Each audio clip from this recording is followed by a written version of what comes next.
الحمد لله وحده والصلاة والسلام على من لا نبي بعده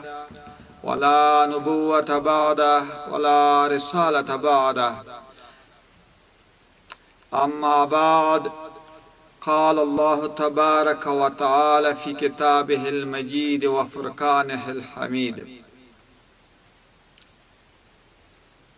إنا أنزلناه في ليلة القدر وما أدراك ما ليلة القدر ليلة القدر خير من 1000 شهر تنزل الملائكة والروح فيها بإذن ربهم من كل أمر سلام هي حتى مطلع الفجر. صدق الله مولانا العظيم.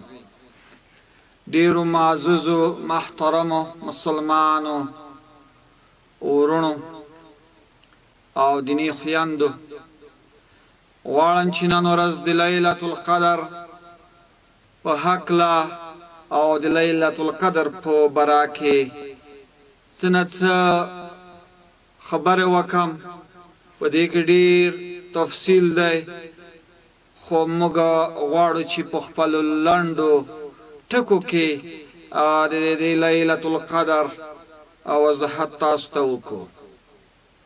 ډېرو معززو محترمو، اول لفظي معنا د دې دعا د آیت کریمه د کوم سورت چې ما تلاوت کړه دا سورت قدر دی.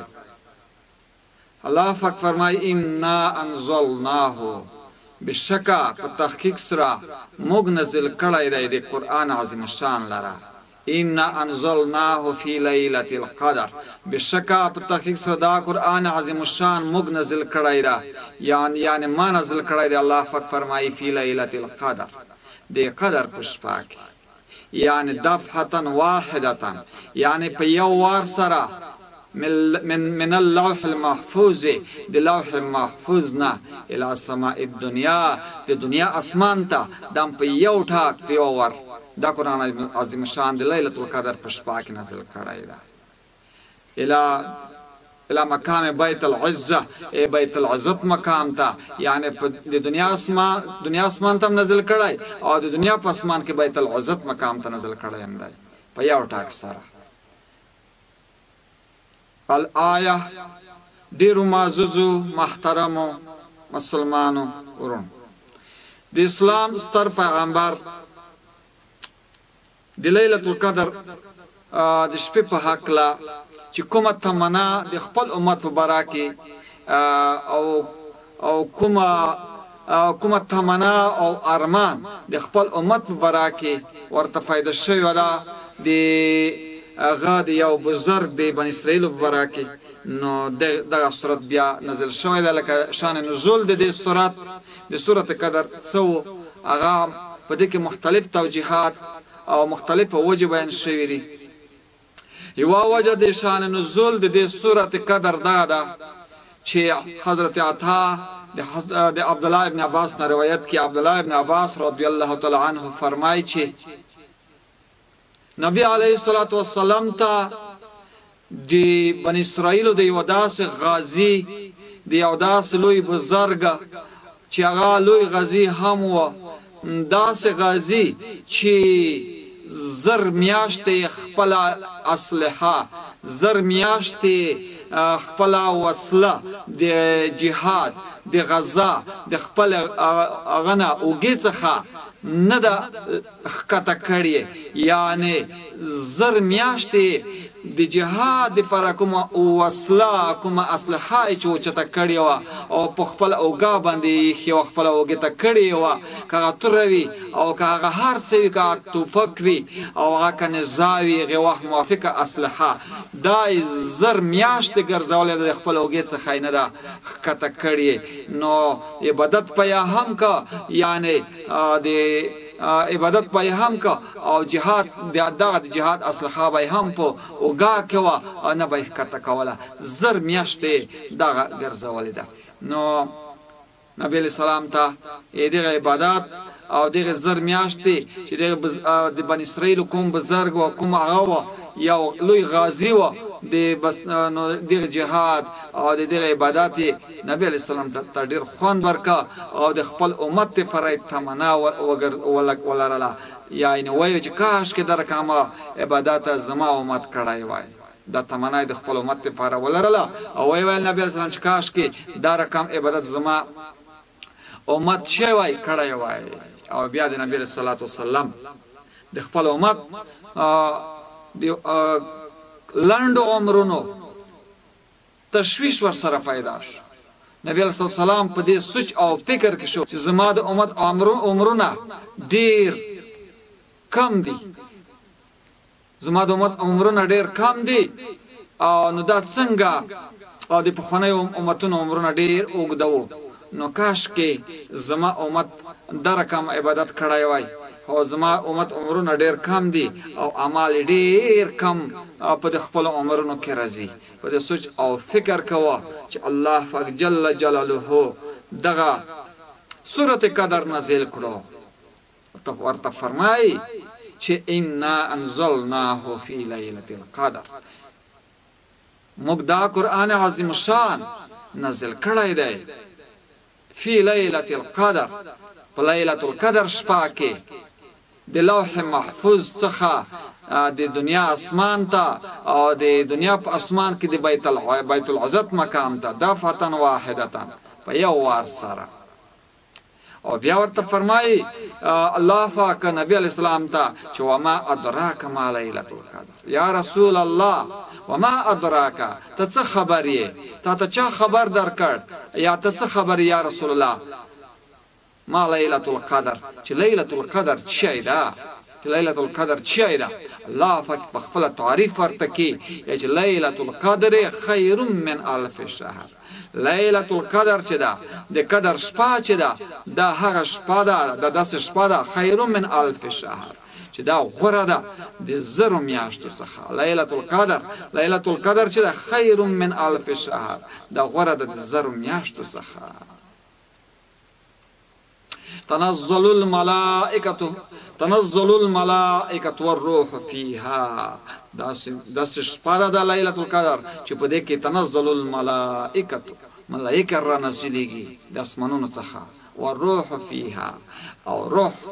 مراد روح نه حضرت جبرائیل علیه السلام دی یعنی جبرائیل علیه السلام پر ریاست سره د جبرائیل السلام پر ریاست کې او په مشرتوبه کې ملائکه مخت مزکه تنزلېږي نو محترم و معزوزو دا سورۃ قدر چې نازل شو نبی علیہ السلام ته تسلی حاصل شو آرام ورته حاصل شو او په دغه سره د خپل امت په باره کې په دغه بشارت سره او په دغه زیر سره خوشحال شو چې الله پاک زما امت ته لیلۃ القدر د قدر شپه ورکړي تنزل الملائکه والروح فيها نزلېږي په دې کې ملائکه او روح فيها او جبرائیل علیه السلام باذن ربهم من كل امر سلام الآیه صدق الله مولانا العظیم ډیرو معزوزو محترمو د اسلام او کې د مسلمان ورونو دا لیلۃ القدر شپه ولی په د لیلۃ القدر سره ونموله په دې کې توجیهات یو وجدا تفسیر بغوی دا تحقیق او تفصیل کړی دا یو وجدا بیان کړی دو چې سمیت لیلۃ القدر بلیلۃ القدر لیلۃ القدر په لیلۃ القدر سره ونموله ولا لانها ليله ذکر چې دا داسې شپه ده لانها ليله تقدير الامور والاحکام ذکر دا داسې شپه ده چې په دې کې تقدیر د امورو کیږي په دې کې اندازه د کارونو کیږي والاحکام او د احکامو يقدر الله فيها الله پاک اندازه کوي په دې کې په دې شپه کې امر سنه هغه کارونه هغه امور د ټول کال فی عباده و بلاده د بندگانو په حقلا و بلاده او د وطنونو په حقلا الا سنت المقبله ترطلون کی کالا فوره یعنی د دغه کال دغه کال چې څه عمر دی تقدیری عمر چا سعادت ته او شکاوت ته دی یو چا مثلا دی یو چا سعادت او شکاوت دی یو چا مثلا حیات او دی یو چا ممات دی یو چا مثلا رزق هغه په اعتبار د وسعت سره یا د زکات او تنګوالي سره او یا کوم دو یعنی څه عمر دی دغه کال هغه د عبادت د بندگانو ترطلون کې کاله پورې دا ټول په دغه شپه باندې چې کی معلومیږي او اندازه کیږي نو ځکه یو ورته چې ویلا ليله القدر ورته ویلا یعنی د قدر شپه ورته ویل دا قدره یقدرو یا قدر یقدرو یعنی مشدد و مخفف دواړه چې کومه دو تفسیر بغوی لیکلی دي چې په معنا د تقدیر او په معنا د اندازې سره دویمه وجه دا بیان کړی دا تفسیر بغوی او چا کول دی الازهری دا یعنی دویمه وجه د لیلۃ القدر په د نوم سره قال ازهری او امام د لغت هغه ویل دي چې لیلۃ القدر یعنی دامنه چې لیلۃ العظیمه لیلۃ العظمه یا لیلۃ العظیمه والشرف لتذكر لیلۃ القدر ویل شوی دي یعنی دلته د قدر په معنا د عظمت په معنا د عظمت سره په معنا د شرف سره یعنی لیلۃ القدر معنا دا چې لیلۃ العظمت د عظمت شپه یعنی د عزت والا شپه د قدر والا شپه او د شرف والا شپه نو دویمه وجه د تغه د تسمیه د لیلۃ القدر په لیلۃ القدر سره یعنی هغه دادو چې د قدر والا شپه ده د عظمت والا شپه ده او د شرافت والا شپه ده ولې ځکه چې عبادت په دې کې او څوک چې بیا مې عبادت پکوي کې زر میاشتونه غوړه ده د شپه نو معلومه شوه چې دا شپه چې کومه د عزت والا شپه ده د عظمت والا شپه ده او د شرف والا شپه ده او چا ویلی دي او دا کل کول دا ضعف ته په دې کې اشاره ده چې العمل الصالح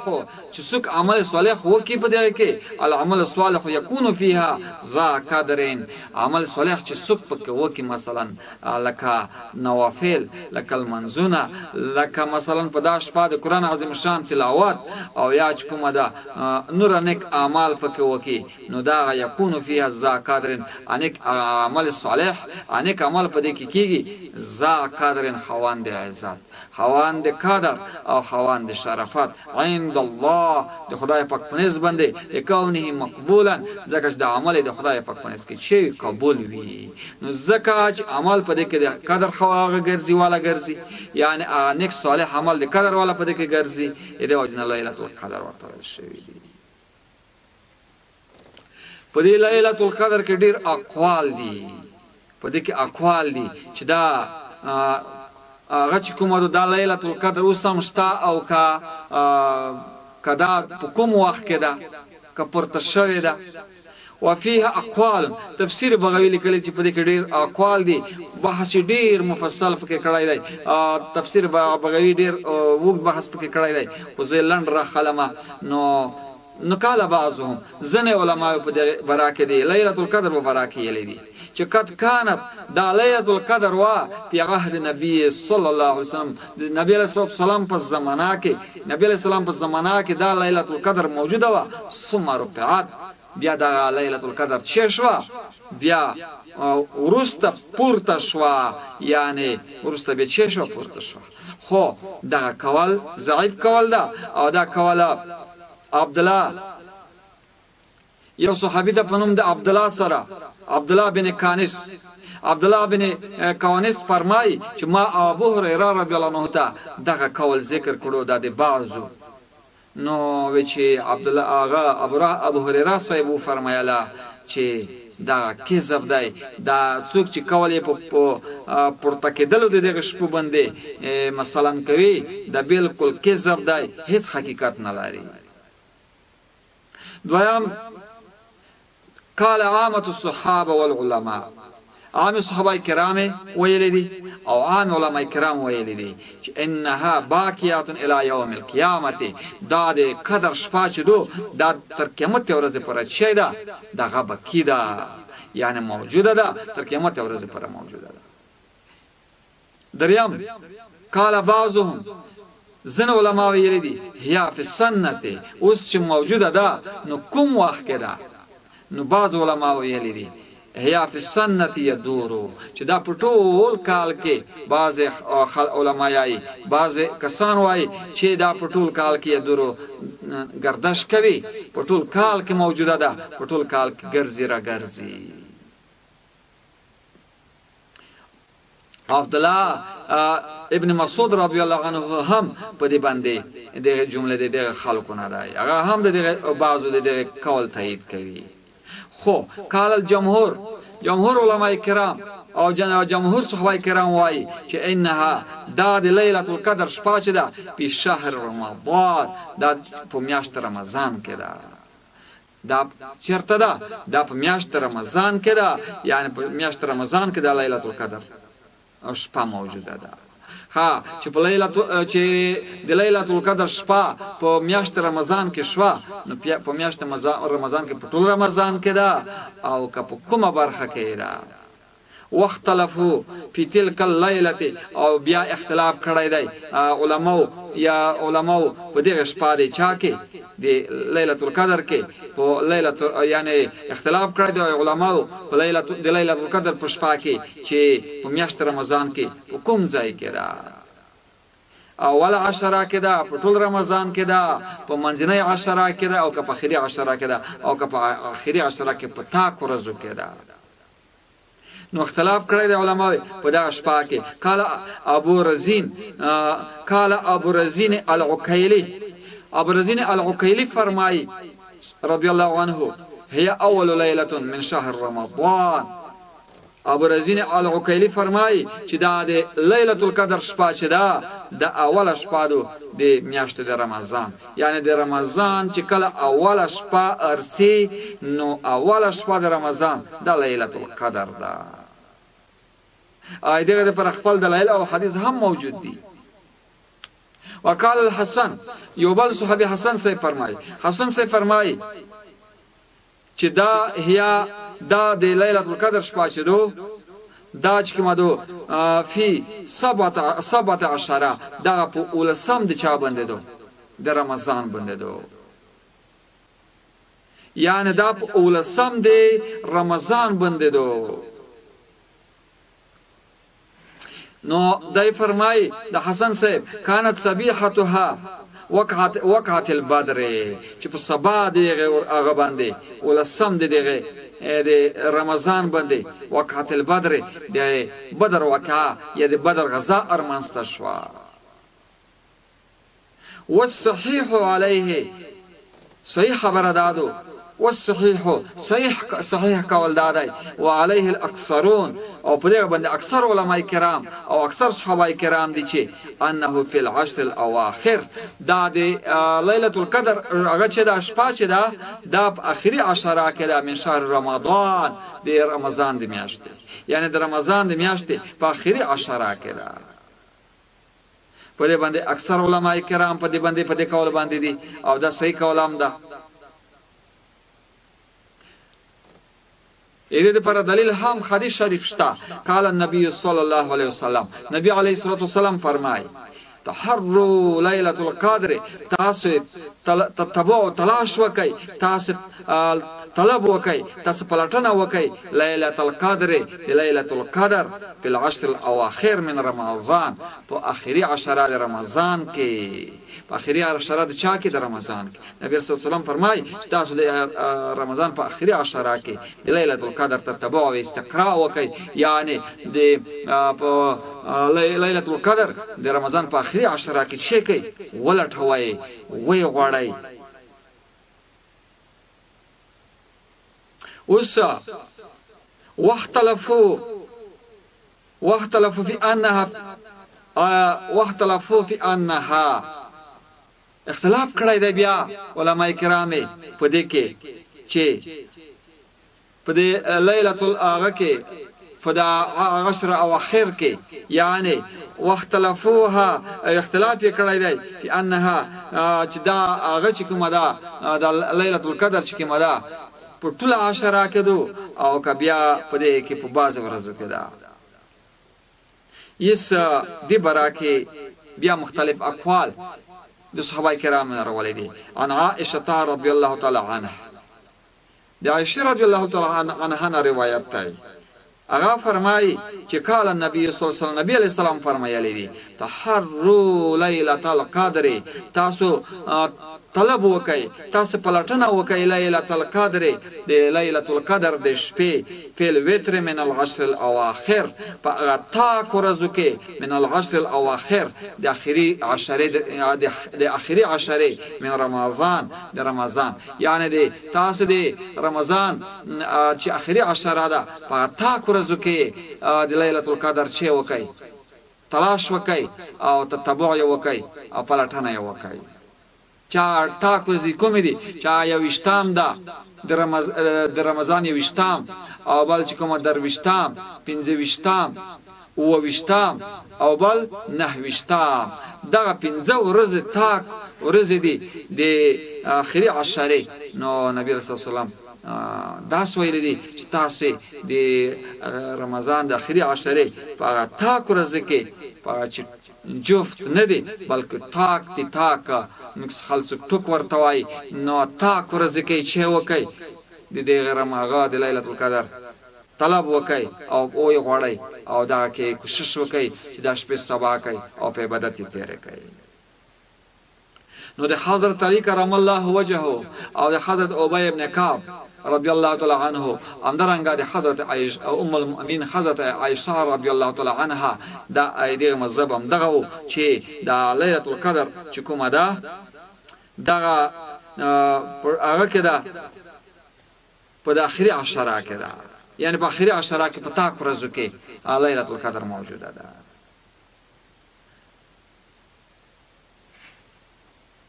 دلته عزتمن او محترم د اسلام او کې د مسلمانانو ورونو چې کوم اختلاف یا ابهام دلته موجود دی د صحابه کرام د زمانه نه تر نن ورځې پورې، او یا کوم اختلاف د صحابه کرام په دې مانس کې د ليله القدر په شپه کې موجود و چې څوک په یوشتم کې بولی، څوک درویشتم بولی، څوک پنځویشتم او څوک اوویشتم او څوک نهویشتم. ولیکن د حضرت عائشه رضی الله عنها، د حضرت عائشه رضی الله عنها او د حضرت ابی بن کعب رضی الله عنه او همدارنګه د حضرت علی کرم الله وجهه ایریا مسلک او مذهب دا دی چې دا په هغه باندې ده په وشتم د رمضان باندې ده، دا په څیم باندې ده په وشتم د رمضان باندې ده. او د حضرت عبد الله ابن عباس رضی الله عنه قول هم دا دی چې په وشتم باندې ده. خو دلته د اختلاف چې کوم راغلی دی صحابه کرام پرې دلته د فقهاو هم د فقهاو په منځ کې هم اختلاف راغلی. دا د اختلاف د فقهاو دا فرع ده د اختلاف د چا د صحابه کرام څخه، یعنی کوم اختلاف چې د فقهاو په منځ کې راغلی دی د صحابه کرام په اختلاف باندې بنا ده، یعنی التهم مختلف توجیهات صحابه کرام په کې راغلي وو. چا یوشتم بله، چا په درویشتم کې بلله، چا په پنځویشتم کې او چا په نورو کې. دلته هم څوک فقهاء کرام هم څوک د ليله القدر شپه یوشتم بلي، څوک درویشتم او څوک پنځویشتم او څوک اوویشتم او څوک نهویشتم، څوک درویشتم درنګه مختلف هغه پکې راغلي دي، اختلاف کې راغلي دي فقهاو. خو دلته د صحابینو مسلک غالبا دا دی چې دا ليله القدر چې کومه ده دا په درویشتم باندې ده. امام مالک صاحب فرمای چې دا په یوشتم باندې ده. امام شافعی صاحب وایي چې دا په پنځویشتم باندې ده. او ای طرف ته جمهور فقها فرمایي د جمهور علماو یا د جمهور فقهاو قول دا ده چې ليله القدر شپه چې ده دا په وشتم د چا باندې ده د رمضان باندې ده. دا په سوم باندې ده، دا په 20 د رمضان باندې ده. او لیلة القدر چې کوم ذکر راغلی دی، عبدالله بن عباس فرمایي چې دا په لیلة القدر کې چې کوم راغلی ده، نو دا د ابجد په حساب چې کله سره جمع کی سره یو ځای شي 22 ورنه جوړیږي. نو دې نه معلومیږي چې لیلة القدر چې لیلة القدر ذکر په سورۃ قدر کې چې کوم شوی ده، دا چې کله سره یو ځای کې سره جمع کی نو 22 عدد ورنه راځي د ابجد په حساب سره. نو دې نه معلومیږي چې دا لیلة القدر په 20 د چا باندې ده؟ د رمضان باندې ده. اوس دا لیلة القدر څه علایم خو به وي، نو علایم زه تاسو حضور کې زر بیانوم. ایواله ما دا ده چې مثلا څوک دغه شپه سبا کړي وي رانه کړي وي، به هر حال هغه که 20 وي، هغه که 20 وي، که 15 وي، که 20 وي، که 9 وي، خو دا 15 شپې چې کومې دي، یا 20 درویشتم او درویشتم 15 او 20 او 9 دا 15 شپې دي. نو دا کې باید موږ مسلمانان کوشش وکړو دا په عبادت سره سبا کول. ټولې د اخري عشره کا جفت او کا تاکتی او کا جفت ټول نشو ترولای، نو باید نو دا تاک د 15 شپې ټول په عبادت سره سبا کو، په د قرآن تلاوتونه پکې وکړو، تسبیح پکې وکړو، نفلونه پکې وکړو، او نور عبادت پکې وکړو، تهجد پکې وکړو. او که نور نوي دا 20 خو بالکل باید، او 20 خو بالکل باید تېره کړو، سبا یې کو په عبادت سره. نو یو مسلمان ورور او یا مسلمان خور دا شپه یې تېره کړه، نو د اطمینان دپاره څه پته ورته ولګېږي چې آیا د سره کوم شپه ده، دا اطمینان ورته حاصل شي یاره دا شپه همدغه ده. علایم یې کومې دي؟ د لیلة القدر د شپې اوه علامې دي، اوه نښې دي. اول دا چې د شپې وروسته د سهار وخت چې کله لمر وخېږي، نو د لمر وړانګې نه وي، یعنې لمر وړانګې کې ډېره شعاع چې کومې دي وړانګې شوي نه وي، یعنې په شعاعو کې تیزوالی نه وي، ګرد به هم نه وي، یعنې په مخ د مځکه باندې به ګرد او غبار هم نه وي. ولې د لمر په وړانګو کې او په شعاعو کې هغه نه وي، تیزوالی نه وي؟ ځکه ګڼ شمېر ملایکې چې ځمکې ته راغلي وي د ختلو په حالت کې وي، هغه بیرته سهار کې چرته خیږي، اسمان ته خیږي، پورته خیږي. دغه وجه نه د لمر په شعاع او د لمر په وړانګو باندې اثرات غورځولي هغه شوي، هغه تتی وي، هغه شوي تتی وي. لکه موږ ولته سورۃ قدر کې چې آیات کې وویل چې تنزل الملائکة والروح فیها، اور نزلیږي په دغه ورځ باندې ملایکې، په دغه شپه باندې نزلیږي ملایکې، وروح فیها، او جبرئیل السلام په دې کې، یعنی جبرئیل السلام د جبرئیل السلام پر ریاست سره د په مشرتوب او د په مشرتوب کې ډېر ملایکې مخته مځکه ته راکوزي شي، هغه بیرته خیږي. د وجنه په شعاع او د لمر باندې چې اچولې وي، تاثیر غورځولای وي. دا چا خبره دا چا کړی دو؟ دا عینی شرح بخاری 5 جلد او 15 صفحه. دویم علامه او نخه د لیلة القدر شی ده، دا شپه ډیره صفا او ډیره ځلېدونکې وي، ډیره صفا سوتره او پاکه شپه وي. دا چا کړی ده؟ مسند احمد ابو یعلا په صفحه 315 کړی. او دریمه علامه یا نښه دا ده چې په دې شپه نه زیاته ګرمي وي او نه یخني، یعنې معتدله شپه وي، برابره شپه وي، نه زیاته ګرمي وي او نه یخني وي. دا چیرته راخوستلو دا خبره؟ د دریمه علامه دا په ابن کثیر تفسیر ابن کثیر کې 4 جلد صفحه 311 کې. څلورم علامه ده په دې شپه اسمان کې ستوري نه وشتل کیږي، یعنی څلورم علامه دا ده چې په دغه شپه باندې پس اسمان کې چې شهاب ثاقب ورته ویل شوی دی په قرآن کې او په تفاسیرو کې، نو هغه پسمون کې ستوري نه وشتل کیږي. ولې؟ ځکه په دې شپه باندې بالکل ستوري وي او په دې شپه باندې بالکل شیطانان نه وي، ځکه هغه ستوري خو په ستوري باندې خو څوک وشتل کېدل، شیطانان په وشتل کېدل، خو هغه نه وي په دغه شپه باندې. ځکه دا شپه باندې ټول ملایکې راکوزي شي د جبرئیل السلام په صدارت او په مشرتوب کې. دا خبره چا کړې ده؟ ابن کثیر 4 جلد 411 صفحه. 5 علامه او 5 نښه دا ده. امام ابن جریر طبری ځینې علایم د ځینو علایمو څخه یو علامه دا خالد چې په دغه شپه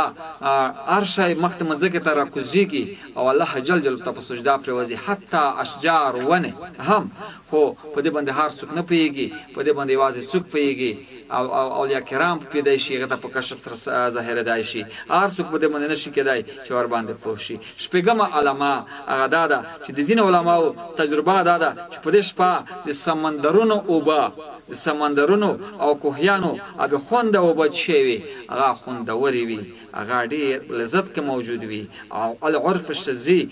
220مه صفحه کې دا خبره راخستې ده. اومه علامه د لیلة القدر علما کرامو